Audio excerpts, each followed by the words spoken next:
미국 어린아이들의 기도 내용을 몇 가지 소개합니다. 사랑하는 하나님, 오른쪽 뺨을 맞으면 왼쪽 뺨을 대라는 건 알겠어요.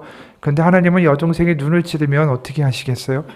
하나님, 지난번에 쓴 편지 기억하세요? 제가 약속한 것은 다 지켰거든요. 그런데 하나님, 왜 아직도 준다는 조랑말은 안 보내시는 거예요? 하나님, 왜 한 번도 텔레비전에 안 나오세요? 하나님, 눈이 너무 많이 와서 학교에 못 갔던 날 있잖아요. 기억하세요? 한 번만 더 그랬으면 좋겠어요. 하나님은 천사들에게 일을 전부 다 시키시나요?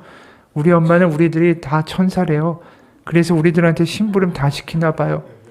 하나님, 지난주 뉴욕에 갔을 때 성 패트릭 성당을 봤어요. 하나님, 아주 의리의리한 집에서 사시던데요. 하나님, 남동생이 태어나게 해주셔서 감사합니다. 그런데 제가 정말 갖고 싶다고 기도한 건 강아지예요. 마지막에 이런 기도도 있었습니다. 하나님, 착한 사람은 빨리 죽는다면서요. 엄마가 말하는 거 들었어요. 근데 저는요, 저 착하지 않아요. 아들의 기도가 참 순수하고 재밌죠. 근데 마지막 기도를 보면 어른들이나 아이들이나 이 죽음을 기다리는 사람은 아무도 없다는 생각이 들어요. 그게 우리가 가진 본성이죠. 남녀노소 다 똑같은 거 아니겠습니까? 어느 88세가 된 정신과 의사분이 있어요. 이분 한번 인터뷰를 했더니 이분이 이런 말을 하더라고요. 이제 가족들은 그 나이쯤 됐으니까 늘 나한테 쉬라고만 해요. 어저께도 제가 멀리 차를 타고 좀 갔는데 그렇게 멀리 가는 게 위험하다고 자꾸만 가지 말라고 하고 집에만 있으라고 하고, 물론 다 자식들이 걱정해서 하는 말인 건 알죠. 그런데 나는 자꾸 돌아다니든지 책을 쓰든지 그렇게 하려고 합니다. 어떤 때는 일요일에도 사무실에 나가요. 집에 있으면 TV밖에 볼 게 없죠. 그런데 시력이 안 좋아서 TV도 잘 보이지가 않아요. 난청이 있어서 소리도 잘 안 들리고요. 누가 이야기할 사람도 없고요. 그런데 뭔가 할 일이 있다라는 거, 그게 생산력이고 그게 활력을 주는 거 아닐까요? 그러니까 절대로 노인 보고 집에서 좀 쉬시라는 소리 좀 하지 마세요. 쉬라고 말하는 거 침대에서 있다가 얼마 있다 죽으라는 말하고 똑같아요. 기본적으로 모든 사람에게 깔려있는 불안은 죽음에 대한 불안입니다. 그건 어린애든 어른이든 노인이든 다 똑같은 것 같아요. 다만 똑같은데 어떻게 인식하고 받아들이느냐가 연령대에 따라 조금 다른 것 같아요. 이제 90세가 가까워지니까 젊을 때는 누르고 생각도 안 나던 그런 죽음에 대한 생각들이 조금만 머리에 공간이 있고 조금만 여유만 있으면 툭툭 튀어 올라와요. 딴 생각을 하면 그때 잠깐 주저앉아 버리고요. 그래서 나는 그런 불안을 주저앉히기 위해서 여러 일을 하다 보니까 책도 쓰고 영상도 찍고 그런 거거든요. 노인이 걸어다닐 수 있는 노인이라면 절대로 집에서 쉬라는 말을 하지 마세요. 이분의 이야기가 정말로 실감나는 이야기 아닙니까? 나이를 먹다 보니까 거의 90이 가까이 되다 보니까 젊을 때는 생각이 잘 안 나던 죽음이라는 그 사실이, 그 불안이 가만히만 있으면 툭툭 튀어올라서 힘들게 한다. 이게 인간의 모습의 본질이다라는 거죠. 김혜수 목사님이 쓴 산길이라는 글이 있습니다. 이거 하나 소개하죠. 산길을 걷다가 잘 쌓여진 돌탑 하나에 돌을 하나 올려놓는다. 돌탑에 돌을 올리면서 무슨 소원을 빈 것은 아니지만 이 돌탑을 쌓는 사람들의 마음이 절절히 와닿는다. 유사시에 적의 침략에 맞설 무기로 이 탑을 쌓은 것은 절대로 아닐 것이다. 그저 익명의 사람들의 간절한 소원들이 모이고 모여서 돌탑의 키가 이렇게 커지는 것이다. 이 돌탑을 보면서 미신적인 주술이다라는 생각보다는 무언가 기대지 않고는 살아갈 수 없는 인간의 연약함이 절절히 느껴진다. 자신이 뭐든지 다 할 수 있다는 생각이 무너지는 순간에, 도움의 손길 없이는 살 수 없다는 것이 느껴지는 순간에, 그 순간이 인간이 한없이 겸손해지는 순간이다. 그 찰나의 순간이 그 사람이 자기 자신을 제대로 마주한 바로 그 순간일 것이다. 그리고 그렇게 쌓인 돌들이 이 탑을 이루었던 것이 아닐까. 이 목사님의 글이 참 우리 가운데 와닿죠. 우리는 참 연약한 존재들입니다. 특히 죽음 앞에서는 강한 사람이 아무도 없어요. 그런 면에서 보면 부활이라는 이야기는 참 대단한 이야기 아닙니까? 예수님이 십자가에 못 박혀 죽으셨지만 부활하셨다는 이야기가 얼마나 충격적이고 놀라운 이야기인지 모르겠어요. 왜냐하면 그렇게 무섭고 두려운 죽음에서 승리하셨다라는 이야기이기 때문입니다. 그리고 그게 사실이고 사실이라고 믿어진다면 우리가 사는 오늘의 삶이 분명히 달라 보일 수밖에 없겠죠. 한번 생각해 보면 우리가 10달을 어머니 뱃속에서 지내게 됩니다. 그리고 길면 100년의 세월을 이 땅에서 보내게 되죠. 근데 부활과 영생이 진짜로 있다면 다르게 생각할 수밖에 없게 돼요. 우리가 10달을 이 땅의 삶을 위해서 엄마 뱃속에서 준비하는 시간이었다면 우리가 이 땅에서 100년을 거꾸로 다음에 이어질 더 긴 시간의 영생을 준비하는 시간으로 이해될 수 있기 때문입니다. 영생이 있다면 이 짧은 이 땅에서의 세월이 영생을 준비하는 시간으로 다르게 생각될 수 있다라는 것이죠. 그러니까 우리가 부활을 믿는다면 오늘을 살아가는 관점이 달라질 수밖에 없다라는 것입니다. 하지만 우리가 신앙을 가지고 산다고 해도 부활과 영생을 늘 떠올리고 거기서 확신을 얻고 그래 나에게는 영생이 있어라고 담대하게 살아가기보다는 때로는 하루하루 살아가는 게 힘겹고 버거울 때가 있는 게 사실이에요. 우리가 부활이라는 영생이라는 먼 것을 바라보기보다는 우리가 너무나도 힘드니까 그냥 하루하루 눈앞에 보이는 것에 급급해서 그냥 그걸 대처해 가면서 살아가기에 급급할 때도 많다라는 것이죠. 그런 모습이 오늘 본문에도 드러나는 게 오늘 본문의 기록자인 에스겔은 남유다가 패방하고 사람들이 바벨론에 끌려가죠. 거기 포로로 끌려갔던 제사장이었습니다. 생각해 보세요. 이제 성전도 없고 제사도 드릴 수 없고 패망한 나라의 제사장이라는 것이 무슨 의미가 있겠어요? 그에게 무슨 살아갈 소망이 있고 무슨 기대가 있겠습니까? 같이 끌려갔던 유대인 포로들도 마찬가지 아니었을까요?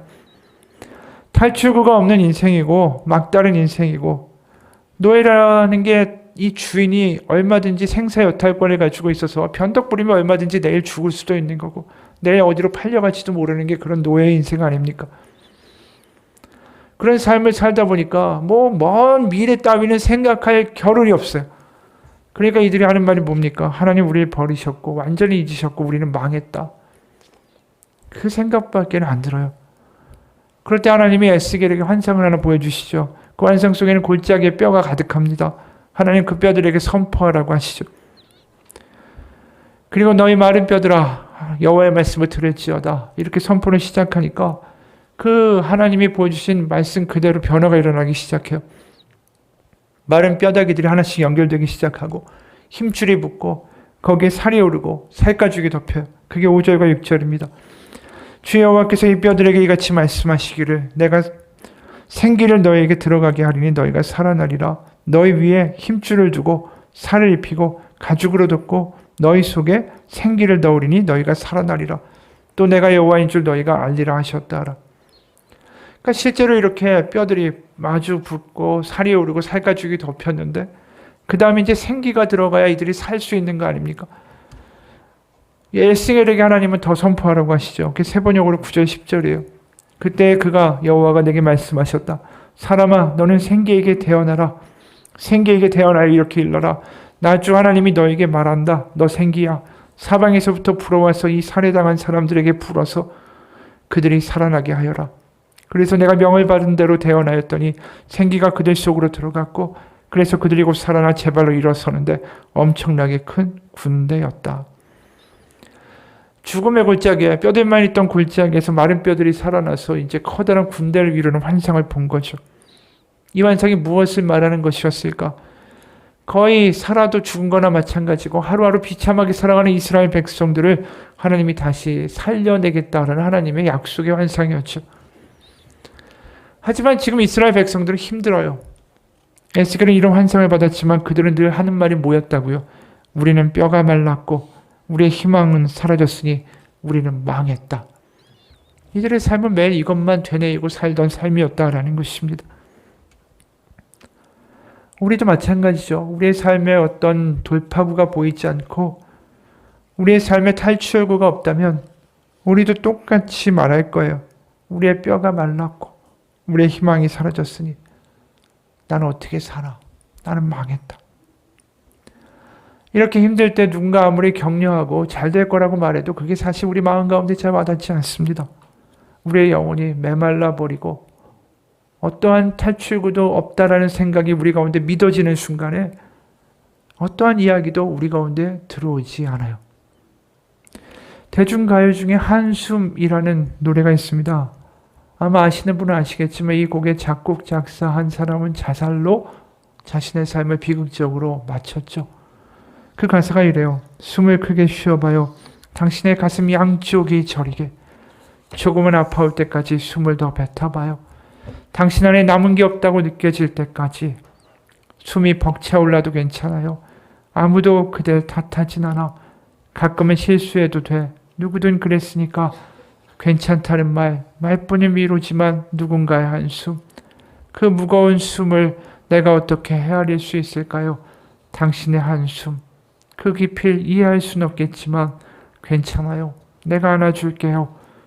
남들 눈에 힘 빠지는 한숨으로 보일진 몰라도 나는 알고 있죠.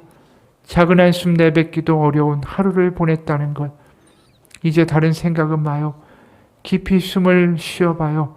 그대로 내뱉어요. 당신의 한숨. 그 깊이를 이해할 수는 없겠지만 괜찮아요. 내가 안아줄게요. 정말 수고했어요. 이 가사의 작사를 한 사람의 삶이 그대로 보여지는 것 같아요. 남들이 이해해 줄 수 없는 답답함이 있고 많은 부담감을 지고 하루하루 숨이 차올라 지쳐있는 모습, 그러면서 깊은 한숨을 쉬는 그 사람의 모습이 그려져요. 그러면서 그런 삶 속에서 누군가 자기를 그냥 아무 말 하지 않고 안아주기를 기대하는 그런 바람이 이 가사에 절절하지가 않습니까? 이 노래가 많은 사람들에게 사랑을 받았던 이유는 그 경험이 공감되기 때문이에요. 요즘 우리의 삶을 보면 이 한숨 나는 삶이 더 절절한 것 같아요. 너무나 많은 사람들이 빚을 많이 지고 빚더미에 눌려서 신음하고 숨 막히는 삶을 살아가고 있기 때문입니다. 그렇기 때문에 내 뼈가 다 말랐다 라고 단식하는 이스라엘 백성의 이야기가 그렇게 먼 이야기로 들리지가 않는다라는 것이죠. 여러분, 패전국의 포로로 살아가는 삶을 한번 생각해 보세요. 모진 차별과 무시와 조롱을 받겠죠.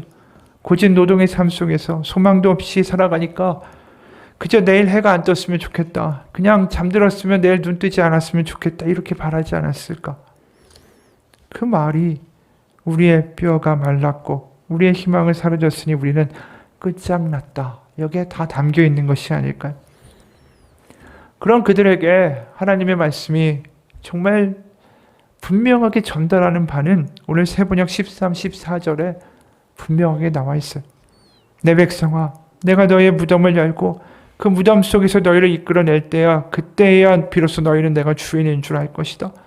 내가 내 영을 너희 속에 두어서 너희가 살 수 있게 하고 너희를 너희 땅에 데려다가 놓겠으니 그때야 비로소 너희는 나 주가 말하고 그대로 이룬 줄을 알 것이다. 지금 상황에서는 그냥 그들은 살아도 죽은 거예요. 하루하루 숨은 쉬지만 죽은 거나 마찬가지예요. 앞이 하나도 안 보이니까. 하루하루 버티고는 살지만 지치니까 그들의 힘으로는 아무것도 할 수 없어요. 그러니까 그들이 무덤에 있다라고 말씀하시는 거죠. 무덤에 있는 사람을 살려낸 길은 뭡니까? 자신의 능력으로 살아날 수 있습니까? 죽은 사람이 어떻게 자기 능력으로 살아나겠어요? 바로 어떻게 회복시킨다고 말씀하시냐면 바로 하나님의 영을, 그분의 생기를 다시 불어넣어 그들을 다시 살리겠다라고 하나님이 말씀하십니다. 물에 빠져서 숨을 못 쉬는 사람이 혼자 숨을 쉴 수 있습니까? 인공호흡을 하는 것밖에 없죠. 바로 누군가의 호흡, 생기가 불어넣어질 때만 그들은 다시 숨 쉴 수 있다라는 것입니다. 오늘 부활절에 우리에게 필요한 것이 뭘까요? 바로 하나님의 생기입니다. 우리는 부활을 먼 이야기로 생각해요. 내가 죽으면 영생이 있나 보다. 그렇게 멀리 부활을 두고 우리의 삶은 하루하루 말라가고 있어요. 이게 얼마나 비극인지 몰라요. 우리의 삶이 힘들고 지칠 때 우리의 삶에서 하나님의 생기로 우리의 숨통이 다시 열리는 거, 그게 부활이에요. 오늘 무덤에서 다시 나올 수 있는 이스라엘 백성들이 어떻게 가능합니까? 내가 너희에게 생기를 부어서 너희에게 내 영을 부어서 그 무덤에서 걸어 나오게 하겠다. 여러분, 우리 가운데 하나님의 영이 임하면 우리의 삶의 상황이 바뀌지 않을지라도 우리가 희한하게 다르게 볼 수 있는 능력이 생겨요. 내 삶이 이 상태로 끝나는 것이 아니라 하나님의 분명한 인도하심과 하나님의 살아계심 때문에 나에게는 소망이 있다라는 확신이 생긴다라는 것이죠. 그게 부활의 영, 하나님의 호흡이, 하나님의 생기가 우리 가운데 역사하시는 장면입니다. 그래서 부활이라는 게 우리가 먼 이야기가 아니라는 걸 더 확실하게 알 수 있는 이야기는 로마서 8장 11절의 말씀이에요. 예수를 죽은 자 가운데서 살리신 이의 영이 너희 안에 거하시면 그리스도 예수를 죽은 자 가운데서 살리신 이가 너희 안에 거하시는 그의 영으로 말미암아 너희 죽을 몸도 살리시리라. 부활을 가능케 하시는 게 누구라고 말합니까? 하나님의 성령이라고 말해요. 예수님을 다시 살리신 것이 하나님의 영이다. 그 영이 지금 우리에게도 있다라는 거죠. 이게 저 멀리 죽어야만 경험할 수 있는 부활의 사건이 아니라는 거예요. 고린도후서 5장 4절 6절 세 번역에도 이런 말씀이 나옵니다. 우리는 이 장막에서 살면서 무거운 짐에 눌려서 탄식하고 있습니다. 우리는 이 장막을 벗어버리기를 바라는 것이 아니라 그 위에 덧입기를 바랍니다. 5절 이런 일을 우리에게 이루어 주시고 그 보증으로 성령을 우리에게 주신 분은 하나님이십니다. 그러므로 우리는 언제나 마음이 든든합니다. 이 세상에서 무거운 짐에 눌려서 탄식하고 있을 때 그들 가운데 숨통을 열어주시고 다시 한번 마음이 든든하고 소망을 갖게 해주시는 분이 누구라고요? 성령이라고 이야기합니다. 여러분, 우리의 힘으로 일어날 수 있는 사람들이 우리가 아니에요. 우리가 좀 된 것 같죠? 근데 환경이 어렵고요. 건강이 힘들고요. 내가 원하는 일이 안 되는 순간에 우리는 주저앉고 거기서 일어날 힘을 찾을 수가 없는 연약한 존재들입니다. 이런 사람들이 있어요. 아침에 일어날 때마다 거울을 보면서 자기 얼굴을 치며 이야기하죠. 야, 너 괜찮은 놈이야. 너 성공할 거야. 다 잘 될 거야. 그렇게 아무리 자신에게 쇠뇌를 시켜봐도 세상에 나가보세요. 하루 만에 다 박살나서 지쳐오는 우리의 모습을 발견하죠. 그리고 그 다음날 또다시 아침에 거울을 보면서 외쳐요. 야, 너 괜찮아. 너 괜찮은 놈이야. 아무리 그렇게 해도 스스로 자기 마음속 깊은 곳에서 스스로 알아요. 나는 괜찮지 않다고. 여러분, 이런 삶을 헤쳐나갈 수 있는 능력은 나에게서 나오지 않습니다. 바로 외부로부터, 하나님으로부터밖에 나올 수가 없어요.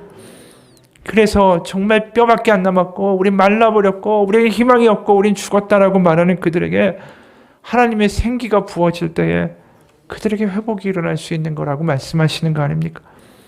여러분, 부활절에 우리가 경험해야 되는 게 이거 아닐까요? 하나님의 생기가 우리 가운데 부어지기를 간구해야 되는 거 아닌가? 여러분, 내 상황이 달라지길, 내 문제가 해결되길, 내가 원하는 것이 이루어지기를 간구하기보다 하나님의 영, 하나님의 생기가 나에게 부어지기를 간구하시기를 축원합니다. 이미 이야기한 대로 그분의 생기, 그분의 영이 우리 가운데 임하면 내가 아무리 상황이 어렵고 숨막히는 상황이라 할지라도 우리 가운데 숨통이 터지기 시작해요. 왜냐하면 하나님이 살아계시다는 게 믿겨지고 하나님이 이 상황을 다 알고 계시다라는 확신이 내 가운데 생기고 그러면서 이렇게 끝나지 않을 것이다라는 소망이 생기기 시작하기 때문입니다. 그게 하나님의 호흡이, 하나님의 생기가 임한 사람들의 특징이라는 거예요.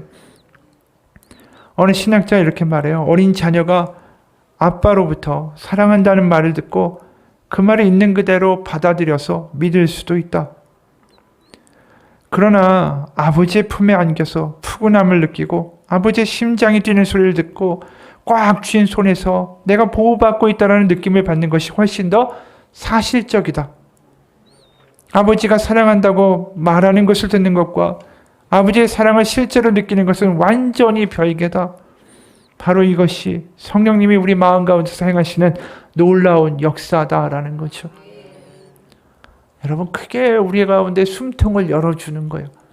그게 바로 부활의 영의 성령이 지금도 우리의 몸이 나중에 죽어 부활하기 전에 이미 우리 가운데 경험케 하신 놀라운 소생의 역사라는 것이죠.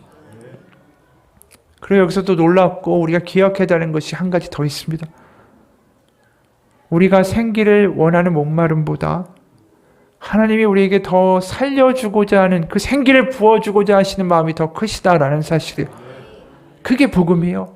내가 막 애쓰고 내가 잘하고 내가 이뻐 보여야 그래, 내가 이쯤 봤으니 내가 너에게 생기를 부어줄 만한 자격이 있구나. 내가 부어주겠다. 이게 아니라는 거예요. 하나님은 우리가 부족하고 연약하고 죄도 많고 허물도 많다라는 거 아세요? 그러면 그냥 너 죽어라 하는 게 부모의 마음입니까? 그게 아니죠. 더 불쌍하고 더 덕거리고 더 숨 못 쉬면 부모의 입장에서 어떻게 하고 싶어요? 그 아이부터 살리고 싶은 게 부모의 마음 아니겠어요? 지금도 예수 그리스도의 십자가가 저 두 팔을 벌리고 우리를 기다리시는 이유가 뭡니까? 우리를, 이 모자랄 우리를 다시 살리고자 기다리시는 거 아니겠어요? 탕자에 비유해서 그 아버지가 그 완전 후레 자식 아니에요?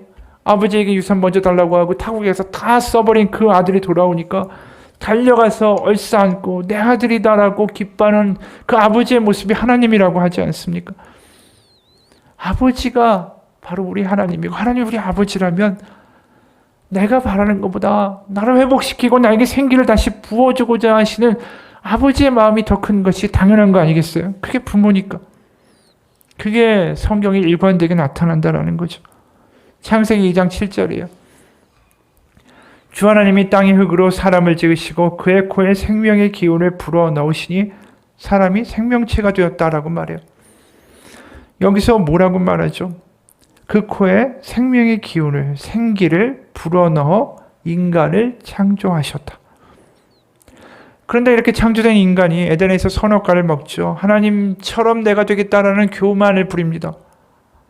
하나님의 호흡이 없으면, 하나님의 생기가 없으면 그저 흙덩이에 불과한 인간이 그랬다라는 거예요. 그런데 그런 인간을 아담의 후손으로 여전히 폐역했고 아담과 조금도 달라진 게 없었던 이스라엘 백성들, 우상을 섬기고 하나님을 헌시작처럼 버렸던 그 이스라엘에게 오늘 뭐라고 하시죠? 생기를 부어주겠다. 이들이 뭐가 이쁜 구석이 있어서 생기를 부어줍니까? 그동안 한 걸 생각하면 그냥 그렇게 죽어라 해도 마땅한데 다시 생기를 부어주겠다, 살리겠다라고 에스겔에게 말씀하시는 게 이게 부모의 마음이라는 거죠. 그래서 14절에 내가 내 영을 너희 속에 두어 너희가 살아나게 하리라. 너에게 다시 한번 새로운 호흡을 부어주리라. 그래서 이 말씀이 결국 어디에서 우리에게 이루어진 것을 보게 되냐면 예수님에게서 보게 됩니다. 예수님이 십자가에서 죽으시고 부활하신 다음에 첫 번째 행동이 뭔지 아십니까? 요한복음 20장 19절에서 22절이에요. 이날 곧 안식 후 첫날 저녁 때에 제자들이 유대인들을 두려워하여 모인 곳에 문을 닫았더니 예수께서 오사 가운데 서서 이르시되 너에게 평강이 있을지어다. 21절 예수께서 또 이르시되 너에게 평강이 있을지어다. 아버지께서 나를 보내신 것 같이 나도 너희를 보내노라. 22절 이 말씀을 하시고 그들을 향하여 숨을 내쉬며 이르시되 성령을 받으라. 여기서 예수님이 숨을 내쉬며 그 생기 성령을 너희가 받을지어다라고 말씀하셨어요. 그게 우리에게 하시는 말씀 아니에요? 예수님 부활하셨다고 해도 여전히 믿기지 않고 여전히 두렵고 여전히 세상 가운데 걱정할 만한 우리에게 바로 하나님이 우리에게 하시는 말씀, 숨을 내쉬며 생기를, 성령을 받으라. 여러분, 그 제자들이 그러한 생기와 성령을 받을 만한 자격이 있습니까? 나 예수님이란 작자 몰라요. 나 같은 패거리 아니에요. 예수님 십자가에 매달리시자마자 냅다 도망갔던 사람들 아니에요. 그 사람들에게 생기를 받으라고 말씀하시는 거 아니에요? 이게 아버지의 마음이라는 거죠. 전에도 한번 들려드린 이야기예요. 1980년대 어떤 신문 배달하는 소년이 신문을 배달하다가 어느 장난감 가게 진열대 안에서 중세기 때 범선을 본따서 만든 아주 멋있게 생긴 보트를 보게 됐어요. 그 소년이 너무나 그 보트가 갖고 싶어서 가격을 물어보니까 너무 가격이 비싼 거예요. 자신의 능력으로는 도저히 살 수가 없다라고 생각한 소년이 자기 스스로 보트를 만들어야겠다라고 생각을 했습니다. 그래서 여러 달을 신문 배달을 해서 보트 만드는 법을 적은 책과 재료를 다 샀어요. 그래서 한 달에 걸려가지고 보트를 만들었습니다. 손수나무를 자르고 돛을 달고 페인트 칠을 하고 자기가 가진 모든 기술이란 기술은 다 동원해서 멋있게 보트를 만들었습니다. 보트가 완성되니까 소년은 띄워보기 위해서 보트를 들고 강으로 나갔습니다. 물에 띄워진 보트는 마치 갈매기가 나는 것처럼 아주 날쌔고 멋있고 어찌나 훌륭해 보이든지 와, 저거 내가 만든 작품이야. 그렇게 뿌듯해하고 있었는데 소년이 갑자기 보트가 경류에 휘말리더니 하류 쪽으로 막 내려가 버렸어요. 소년은 발을 굴렀지만 보트가 떠내려가는 속도를 따라갈 수가 없었죠. 며칠 동안 소년은 강가에 나와서 보트를 찾았지만 아무리 찾아도 소년의 보트는 눈에 보이지가 않았습니다. 잠이 안 오는 거예요. 눈을 감을 때마다 보트가 눈앞에서 아른아른거립니다. 그렇게 3주가 지났어요. 어느 날 소년은 길을 가다가 고물상에서 자기가 만든 보트가 놓여있는 것을 발견했습니다. 얼른 뛰어가서 주인한테 이야기했죠. 저 보트 내 거라고. 하지만 그게 통할 리가 없죠. 고물상 주인은 자기가 돈 주고 샀으니까 이 보트가 가지고 싶으면 돈 가지고 와서 사가라고 말했어요. 할 수 없이 소년은 그 보트를 다시 놔두고 그 후 보트를 사기 위해서 석 달이나 시몬 배달을 더 했습니다. 그리고 돈을 주고 그 보트를 다시 사왔어요. 보트를 다시 사오던 날 소년은 그 보트를 자기 얼굴에 비비면서 이렇게 말했어요. 내 사랑하는 보트야, 너는 2배로 내 거야. 왜냐하면 내가 너를 처음 만들었기 때문에 내 거고 둘째로는 너를 내가 다시 샀기 때문에 그래. 이 보트는 소년에게 더 귀중한 게 된 거죠.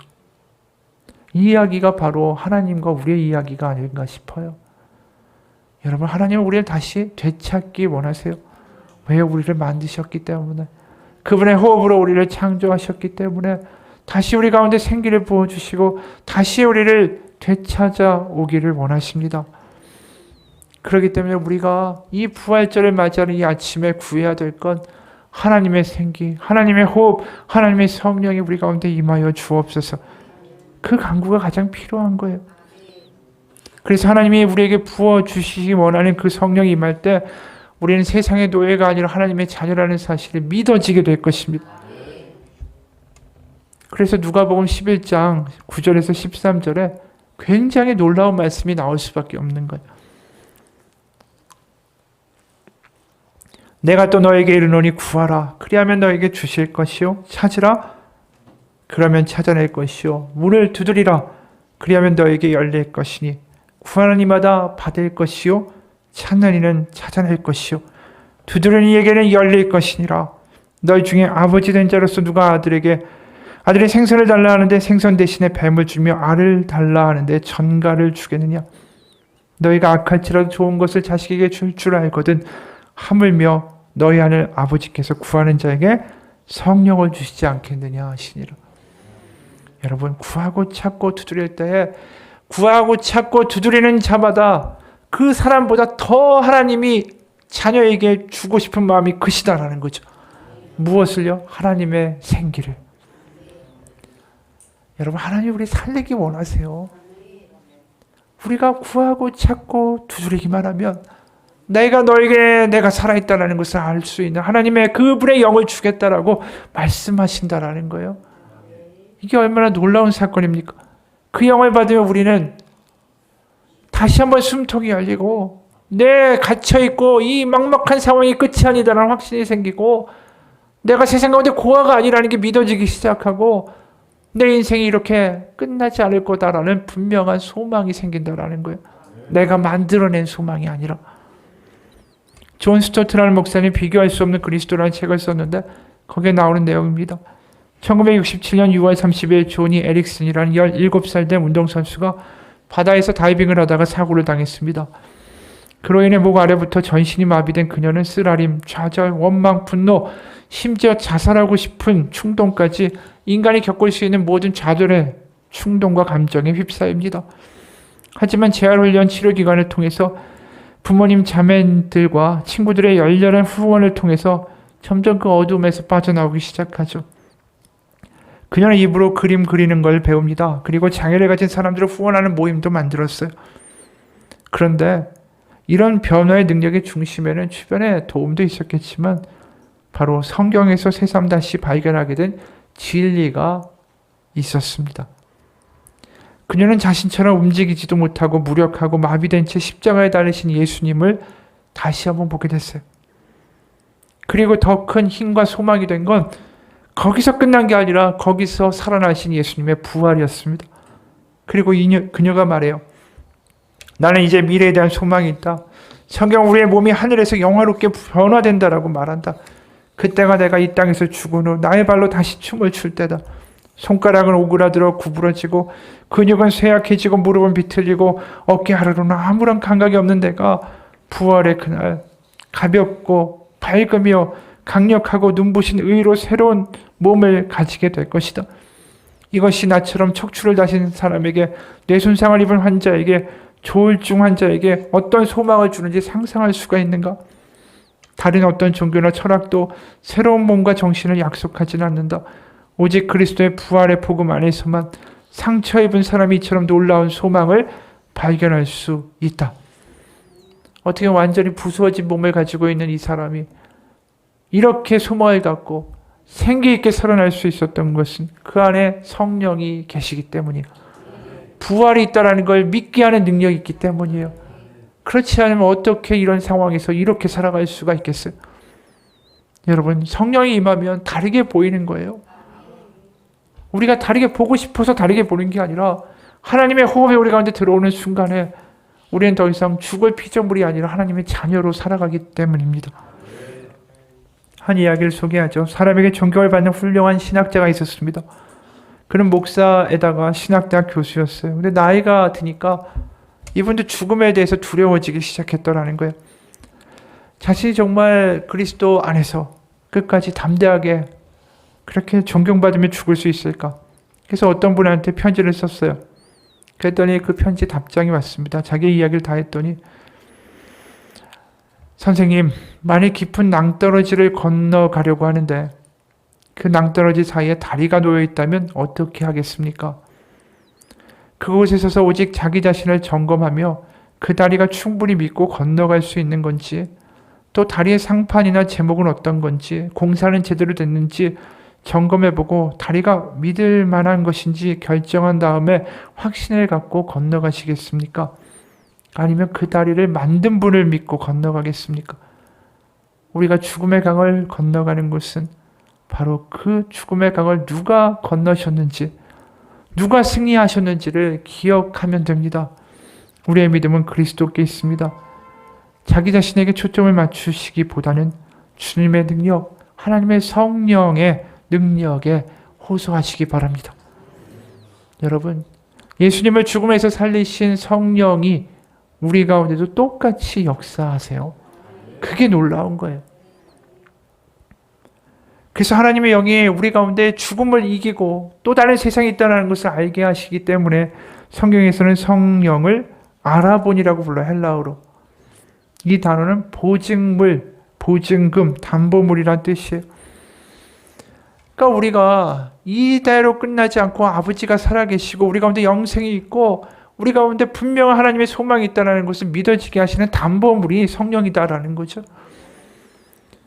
그러니까 우리가 성령을 경험하는 거, 부활절에 부활의 영이신 성령을 갈급해하고 목말라하고 찾는 거, 그게 당연한 거죠. 그럼 구하고 찾고 두드리면 하나님이 주신다는 거 아니겠어요? 악한 자라도 아들에게 좋은 걸 줄 알거든 어떻게 하나님 아버지가 너에게 성령을 주시지 않겠느냐? 이거 하나님의 약속 아니에요. 우리가 거룩해서 성령을 받을 수 있는 게 아니라는 말을 여러 번 했잖아요. 제자들도 마찬가지고. 우리에게 필요한 건 뭐죠? 구하고 찾고 두드리라는 것 뿐이에요. 그러면 내가 너에게 숨통을 열어주겠다라고 하시는 거예요. 여러분, 그 하나님의 성령을 경험하기를 원합니다. 그저 2000년 전에 예수님 부활하셨다고 역사책 읽듯이 부활의 이야기를 듣고 넘어가는 답답하고 어리석은 삶에 머물지 마시고 구하고 찾고 두드리기 원합니다. 그럴 때마다 우리를 하나님 새로운 생기로 우리의 마음을 열어주실 거예요. 한 예를 들면 이스라엘 백성들이 출애굽하고 앞에는 홍해가 막혀 있고 뒤로는 애굽의 전차 부대가 쫓아와요. 진퇴양난이 된 거 아니에요? 이제 자신들에게 소망이 없어요. 그냥 숨통이 끊어지는 일만 남았어요. 앞뒤가 다 막혔는데 어떻게 하겠어요? 이제 죽는 일만 남았지. 우린 다 망했다. 그 이야기밖에 안 나오잖아요. 그럴 때 무슨 일이 일어났습니까? 우리가 홍해가 갈린 건 알죠. 그때 출애굽기 14장 21절에 이런 말씀이 있어요. 출애굽기 14장 21절. 모세가 바다 위로 손을 내밀며 여호와께서 큰 동풍이 밤새도록 바닷물을 물러가게 하시니 물이 갈라져 바다가 마른 땅이 된지라. 그들이 숨 막히는 상황이 됐을 때 홍해가 갈렸는데 홍해가 어떻게 갈렸다라고 이야기하죠? 큰 동풍이 불었다라고 이야기해요.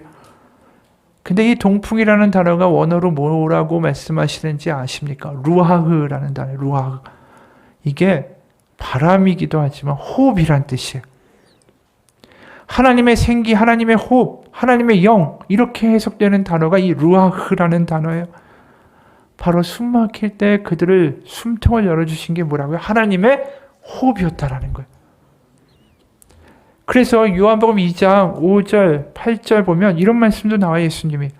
예수께서 대답하시되 진실로 진실로 너에게 이르노니 사람이 물과 성령으로 거듭나지 아니하면 하나님 나라에 갈 수 없느니라. 육으로 난 것은 육이요 영으로 난 것은 영이니 내가 너에게 거듭나야 하겠다 하는 말을 놀랍게 여기지 말라. 바람이 임의로 불매 네가 그 소리는 들어도 어디서 와서 어디로 가는지 알지 못하나니 성령으로 난 사람도 다 그러하니라. 이 마지막에 말씀이 수수께끼 같이 들리죠. 거듭나야 된다. 그건 알겠는데 웬 갑자기 바람이 임의로 불매 네가 그 소리는 들어도 어디서 와서 어디로 가는지 알지 못한다. 그 다음에 성령으로 난 사람이 그러하다. 이게 뭔 이야기야 라고 했는데 우리가 좀 전에 본 출애굽기 14장에서 하나님의 동풍이 홍해를 갈라서 그들이 아무 길도 없다. 이제 망했다라고 하는데 보이지 않는 길을 열어주시는 것처럼 숨통을 열어주시는 일을 누가 했다고? 루하그. 하나님의 호흡, 하나님의 바람이었어요. 예수님이 말씀하시는 게 다른 게 아니에요. 거듭난다라는 거, 하나님의 호흡, 하나님의 루하그, 하나님의 영, 성령이 그들 가운데 임할 때 그들이 다른 걸 보고 다른 걸 말하게 될 것이다. 그 말씀하시는 거예요. 여러분, 우리가 정말 이 하나님의 생기가 우리 가운데 있으면 이렇게 놀라운 역사가 일어난다는 걸 성경에서 계속해서 말씀하시는데 우리가 좀 찾고 두드리고 구하기 원합니다. 하나님 그럼 반드시 응답하신다고 약속하신 거 아니에요?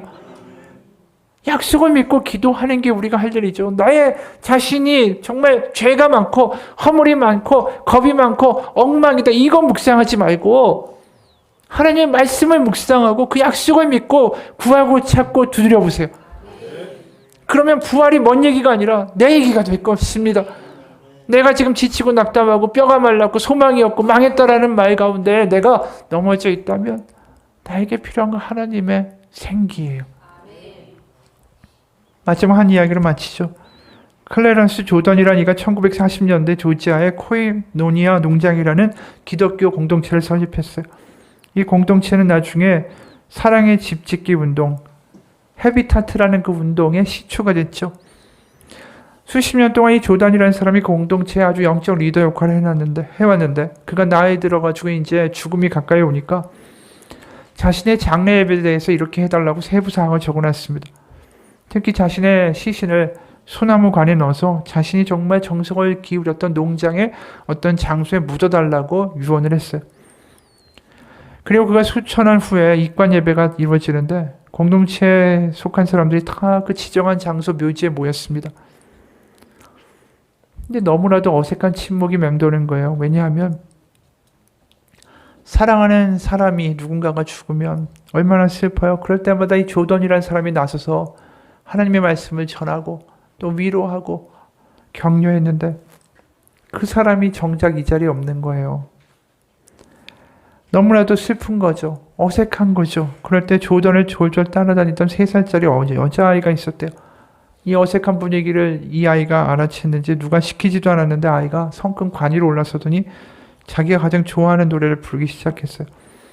생일 축하합니다. 생일 축하합니다. 이 광경을 보던 사람들이 놀라기도 했지만 그 순간에 한 가지를 깨달았어요. 그리스도인으로서 훌륭한 삶을 살다가 떠나간 이 사람의 장례식에서 이거보다 더 적절한 결말과 영생과 부활의 노래는 있을 수 없다라고 말이죠. 여러분, 바로 죽은 자도 살리시는 부활의 영이 바로 그 사람에게 있고 우리에게도 있고 지금 이 자리에도 있습니다. 바로 하나님이 그분의 자녀들을 그분의 생기로 살리기 원하시는 하나님이시다라는 것은 분명합니다. 지금 이 자리에 부활의 영, 하나님의 생기가 불고 있습니다. 구하고 찾고 두드리는 이들마다 받을 것입니다. 같이 기도하겠습니다. 하나님 아버지, 부활을 먼 이야기로 듣고 매년마다 다가오는 부활절을 습관적으로 보내던 우리의 이 모습을 하나님 용서하여 주옵소서. 부활절을 맞았지만 여전히 생기가 없고, 부활절이 있지만 우리에게 머릿속에는 걱정과 근심뿐이고, 여전히 세상의 삶 가운데 찌들어 지쳐있는 부활절에 이 예배 앉아있는 우리를 불쌍히 여겨 주옵소서. 하나님의 생기 없이는, 하나님의 호흡 없이는, 하나님의 영이 없이는 다시 숨 쉴 수 없는 이 답답하고 공고한 삶에서 하나님 다시 한번 우리 가운데 생명을 허락하여 주시고 생기를 불어넣어 주옵소서. 하나님이 생기로 창조하신 인간, 흙에서 창조하신 우리가 다시 한번 하나님의 생기를 목말라 구하고 찾고 두드릴 때에 악한 자라도 아들에게 좋은 걸 줄 줄 알거든 어찌 하물며 하늘 아버지께서 너에게 성령을 주시지 않겠느냐라는 그 약속을 믿으며 나아갈 때에 하나님의 생기를 우리 가운데 허락하여 주옵소서. 우리의 삶 가운데 찾고 두드리고 구할 때에 그 말씀대로 역사하신 하나님의 성령이 우리 가운데 역사하여 주옵소서. 살아계신 우리 주 예수 그리스도의 이름 받들어 기도합니다. 우리 같이 기도하겠습니다.